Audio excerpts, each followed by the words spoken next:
On dit que le chien est le meilleur ami de l'homme, c'est aussi parfois celui qu'il sauve. À Obersasheim, pendant 4 jours, les équipes cynotechniques s'entraînent avec de grands exercices en conditions réelles.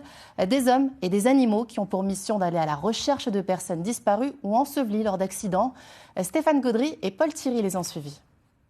Cherche Titon. Allez, cherche-le. Un jeune homme a disparu dans les décombres du fort allemand d'Obersasheim, un vestige dynamité de la Seconde Guerre mondiale. La mission de le retrouver a été confiée à Katia Soltner et à sa jeune malinoise, Sky. Allez, cherche.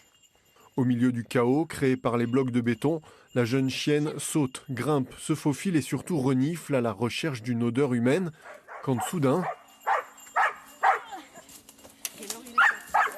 une explosion de jappement qui signale que Sky a retrouvé la victime. Pour elle, c'est la fin de l'exercice et la récompense. Depuis septembre, Katia et son chien s'initient à la recherche de personnes disparues, un exercice de dressage autant qu'un service rendu à la société.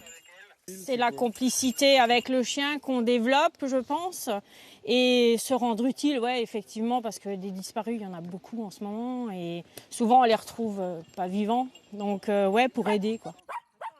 Depuis jeudi, une trentaine de maîtres et une vingtaine de chiens multiplient les exercices sur le site du fort et dans le bois qui l'entoure. Des Français et des Allemands, l'occasion de confronter les méthodes et les expériences.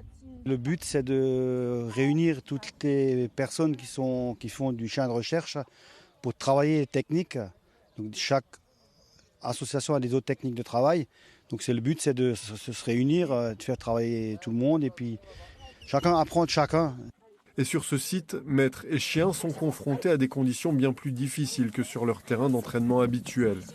Là, il faut faire attention, il faut mieux gérer son chien, gérer son stress un petit peu pour pas se faire mal nous-mêmes, il faut aller doucement. Pour les chiens, ça rajoute aussi une difficulté, hein. Forcément, l'environnement, ils doivent évoluer dans un terrain accidenté, donc c'est moins facile pour eux de se concentrer sur la recherche et en même temps pouvoir vraiment bien évoluer dans le terrain sans se faire mal.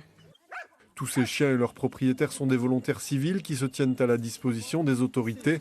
L'exercice a d'ailleurs été prolongé par des manœuvres en collaboration avec les pompiers volontaires d'Obersasheim.